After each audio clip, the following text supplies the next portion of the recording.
My name is Jay Sugarman, and I want to welcome you to Museum Open House. This ongoing series features and highlights many of the outstanding museums and other cultural institutions.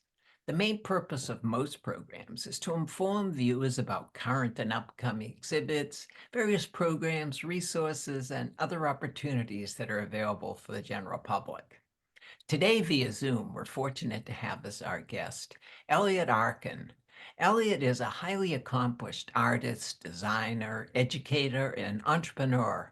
He's here today to inform us about the Salvator Mundi Museum of Art, which is located in Brooklyn, New York. The museum is part of the contemporary art project entitled the Real Salvator Mundi, which Elliott established in 2017. During the program, you'll hear why and how the museum came about and how it's grown, developed, and operates today. We'll go on a behind-the-scenes tour and in the process come to better understand and appreciate all the museum has to offer, as well as Elliott's various efforts to develop the Salvator Mundi brand. Let's start by meeting Elliott and then learning all about the Salvator Mundi Museum of Art. Welcome, Elliott. So delighted you're able to be here. Oh, thank you. It's a pleasure to be here with you, and thank you for inviting me. It's been so much fun finding out about the museum and some of the various offshoots that you've developed. Eager to hear more and have you inform viewers. But before we jump right to that, I also think it would be of interest to hear a little bit about your background, perhaps artistic, professional interest, please. Well, I moved to New York. I've been an artist. I moved to New York in 1983. I was born in Miami, Florida, and I was always one of those kids who, in school there were always a few kids who could draw well, but I had a three-dimensional facility, which I have met other sculptors who've been similar, and so it was something that I was my identity since I was a little kid, and but as I got older, and I was very interested in science, but I began to see that art was a great way to experiment with ideas, and once that came about, I decided I wanted to be an artist. So I I went to Amherst College, and then I graduated and came here in 1983, and have been pursuing a career as an artist in New York since then. Um, uh, I know we're fortunate to have you in your studio area where some of your work is. If you want to take a few minutes to highlight some past and perhaps current projects, and then we'll move on to the museum. oh, sure. Well, this is actually, now the way art is. I had for many years. I had my studio in Dumbo, for people um, who know that area. It's an area that has a lot of art studios. So I was there for many years, and now my studio is my home as well. So it's an open loft space, and I have a more of the messy stuff is in the back part, and so I work, you know. In my living room, and the way art is today, if I'm doing something large, I'll I'll I'll rent a temporary space, Mhm. and a lot of times they're being fabricated in different parts and stuff like that. But a lot of times, you know, today my projects are so much of the time is spent in planning and designing the work. But like, here's a piece. This was a piece from the. Uh, this is an old piece, actually, from the 90s. Mm, Um, but and stunning. Okay. it's called Le Cadre, and it's really made up of three-dimensional renditions of famous works of art. Mm. But then if you go here, I have a whole. This is sort of my area of where I have all my little sketches and design and things I'm working on, and various projects I've done over the years, and little models for them. So Has the way you approach your work changed anyway over the years? Yes, I would say actually I've always sort of said that I kind of think I've had like two careers in the art world because I moved in '83 and I was very much, I would say that I was a figurative sculptor and coming from where I went to school, which was a kind of a traditional kind of art education. But then but I always had this kind of conflict between the traditionalist and then a kind of conceptual part of who I am. And so I moved in '83 and the work that I did I immediately started doing well from a business from an art market point of view. I mean, I got people's.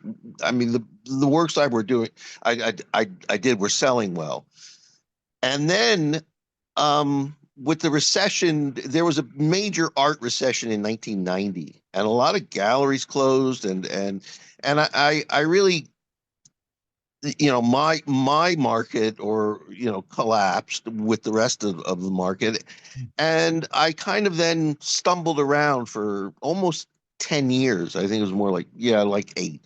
And I took the opportunity to re-enter because I wanted to be a part of the cultural dialogue of the art community.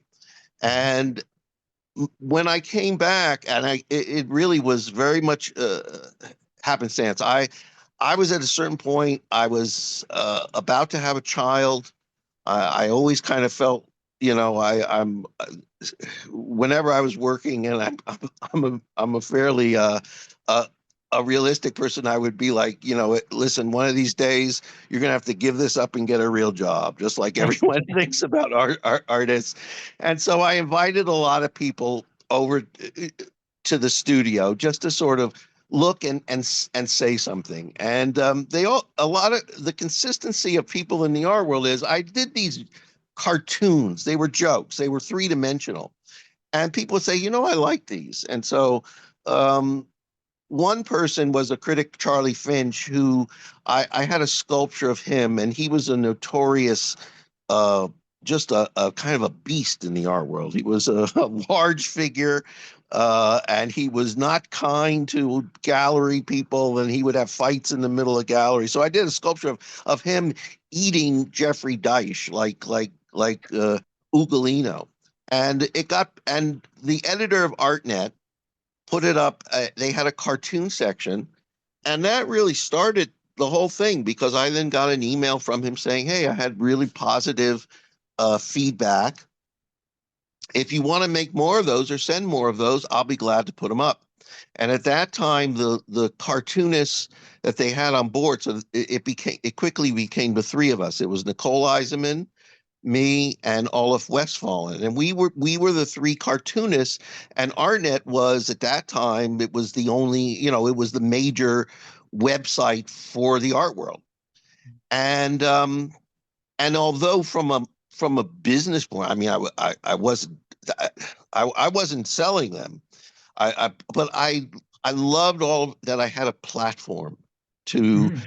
to show what I did. Although these were minor works in my mind.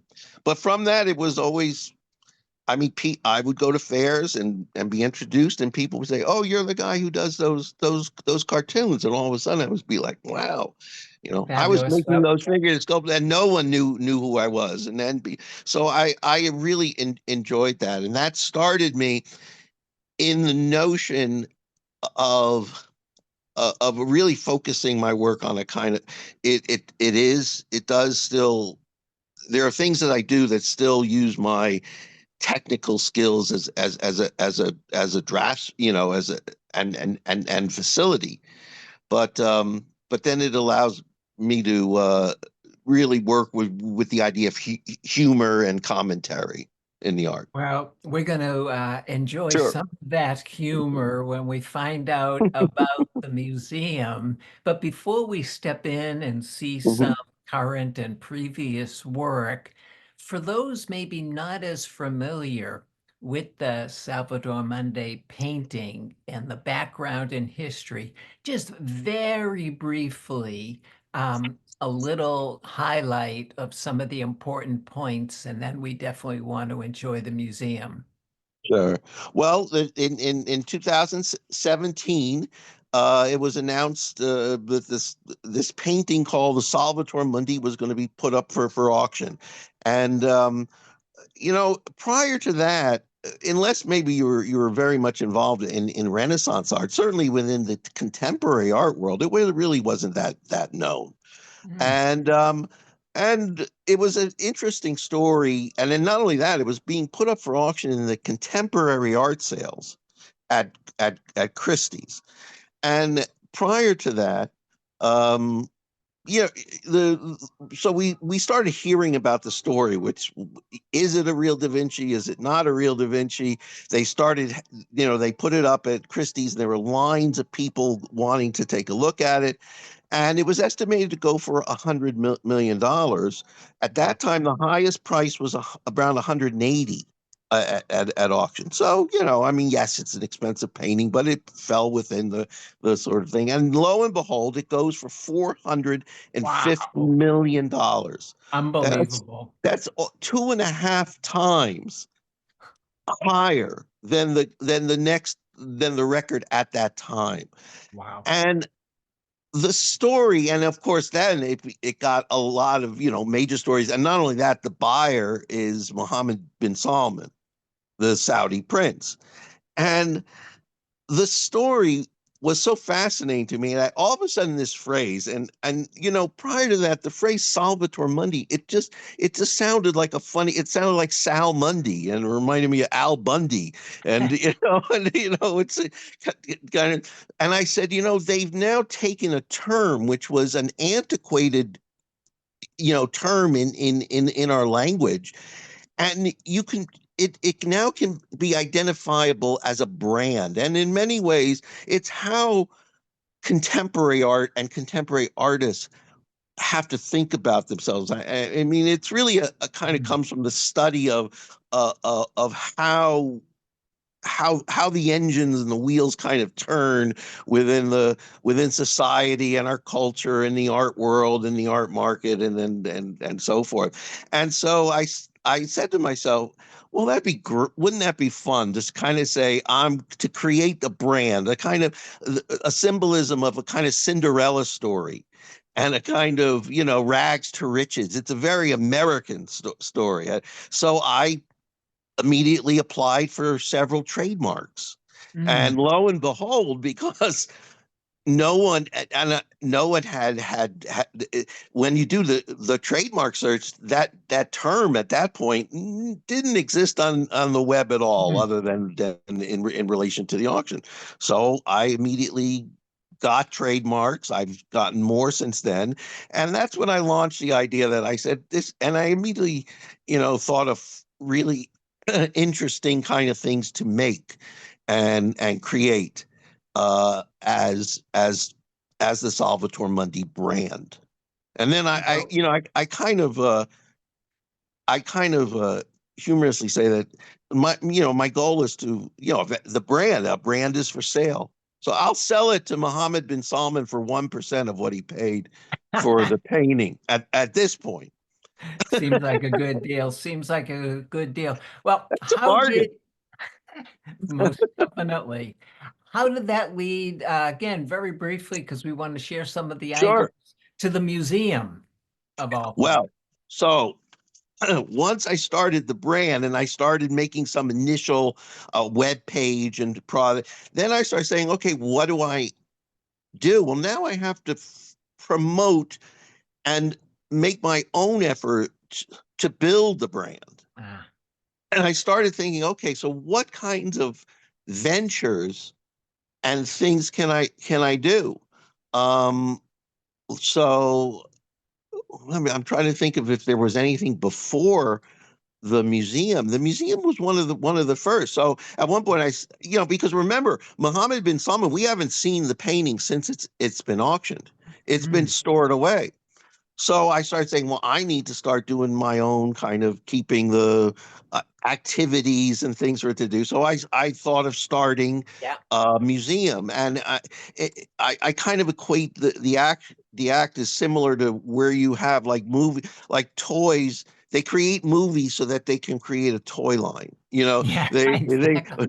it's kind of a reverse, so that by creating a museum, you're creating a work of art unto itself, and that is used to promote the brand. So there's a bit of there's satire, there's satire and humor in the idea of creating a museum, but it really it's been very useful, because then I've been able to bring it into some of the objects I'm doing, and connect them with the museum.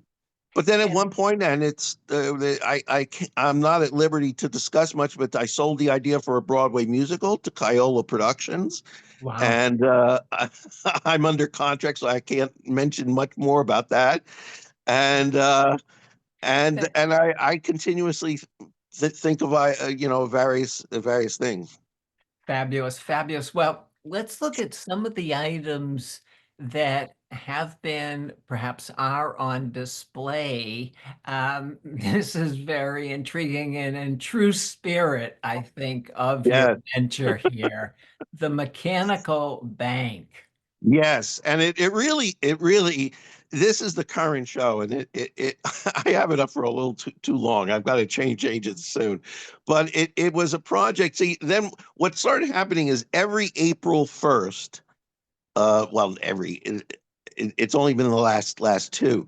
The last two, April 1st, I would come out with an idea for a project or something about the Salvator Mundi. And so the first year I created a tapestry. A lot of these things I've really been able to explore the wonders of the internet and things you can get done. So you can get these incredibly complicated tapestry hand woven. They're done by machine, but they look like tapestries you see at the Met. And so I did a long lost tapestry that was found in New England, and I have a whole backstory, and they get picked up, in the web. So this project, I announced that there was a mechanical bank that was purchased in the Ponchatoula flea and antique market, and that it was mysterious, and they were trying to find out what it was, and there are stories online.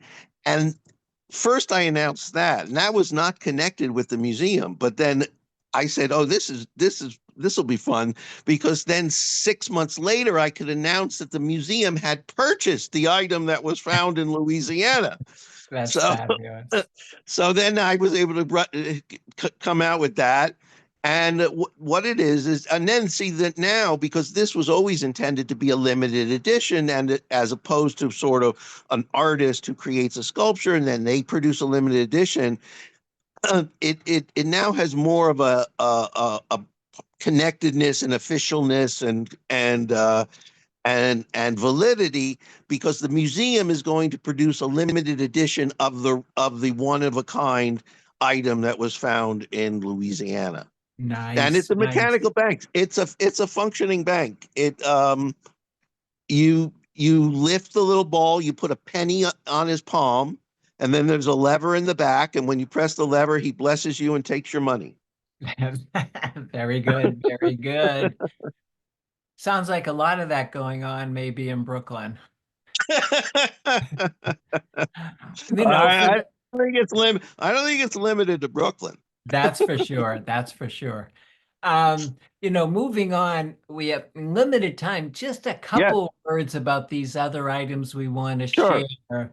Um, Okay, this was the show prior to that. This was the Salvatore Barbie, which was that came out when, and one of the questions that we talked about was, how do you curate shows?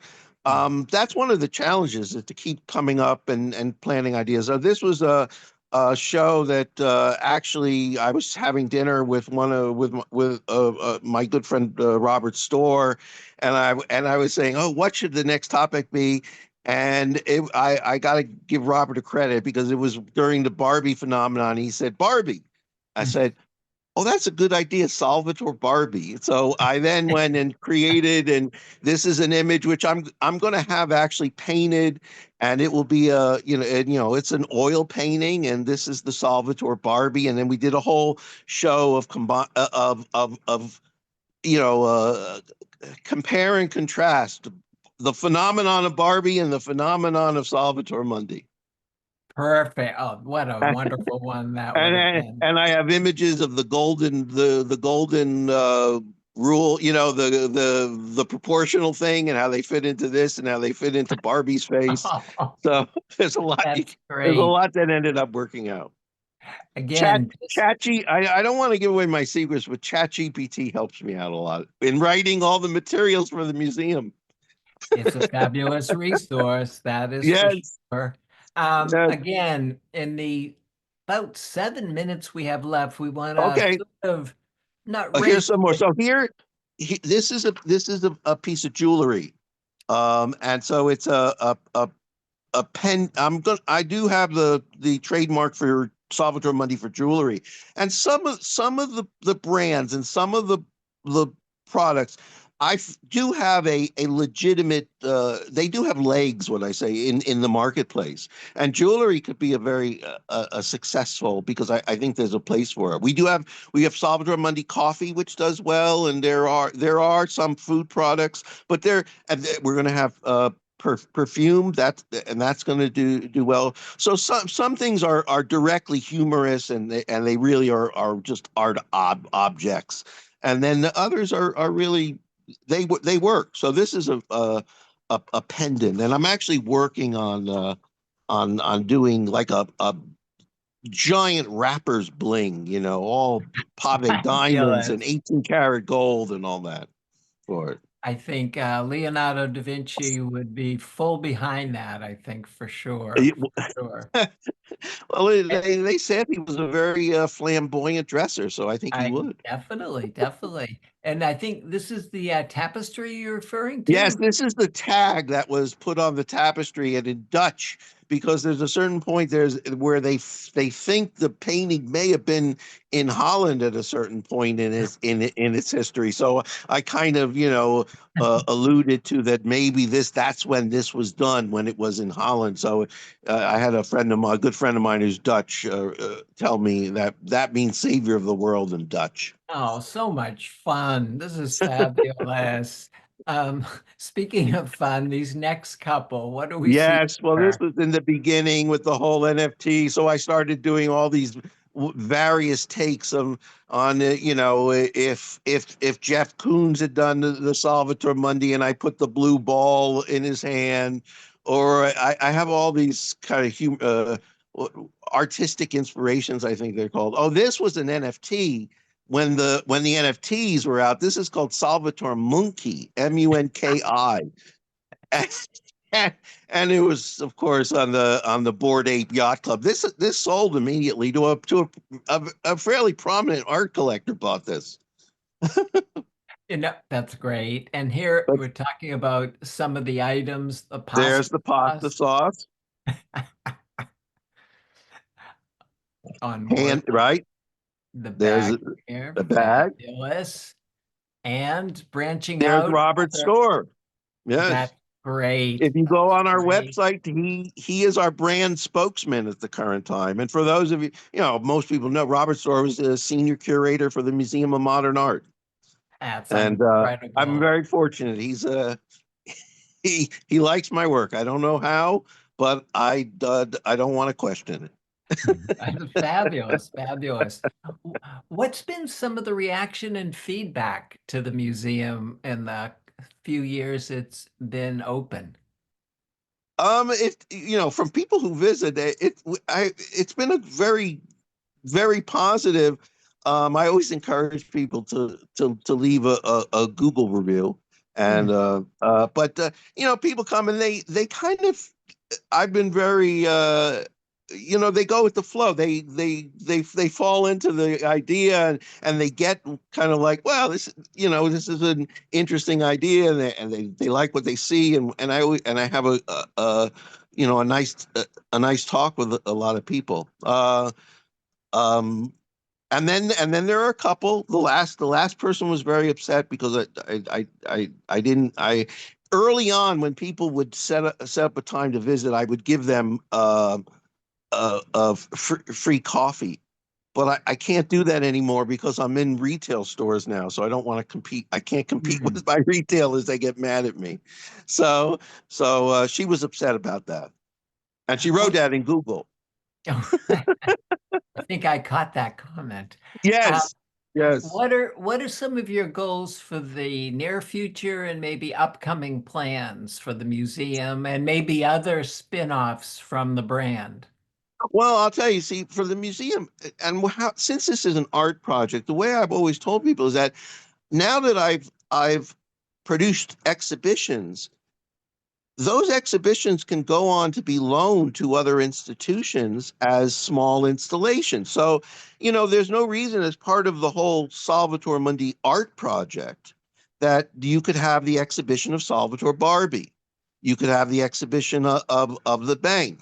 So the future with the museum is that it can function in the way all museums function in that way. And my responsibility is to continue to come up with shows that are intriguing, and hopefully people enjoy, and ideas, and relate to the project.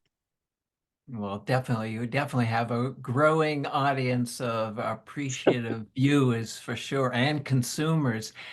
Elliot, in the 2 minutes we have left, Sure. looking back, what are some of your thoughts to where this has all grown in the few years that you got this inspiration for the brand, for the museum? What are some reflections as we close?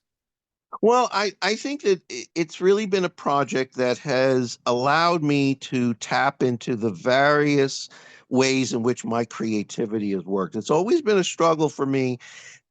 The contemporary art world can often be restricting for an artist. You are successful in doing this, and then the marketplace like puts demands that that's what you do, and you got to keep doing that and keep doing that. And my mind work is more of it has a conceptual quality, which allowed me to do jewelry from it, do this object, do events, do sell the idea for a musical, and that is really why it's been able to stick with me, because there's never ending amount of outlets of things that I can play with creatively. Wonderful, wonderful. Well, unfortunately, we've come to the end of the program. Want to thank you again for taking the time to be here, for sharing the museum, for sharing your other ventures related to Salvador Mundi, and your fantastic creativity and sense of humor. Continued success with future endeavors. Thank you so much. Thank you. Also want to And thank everyone's welcome to come by. And we'll have the in the credits contact information Okay, and terrific. the museum website. But for now, want to thank those of you watching for joining us and hope you'll be able to tune in next time.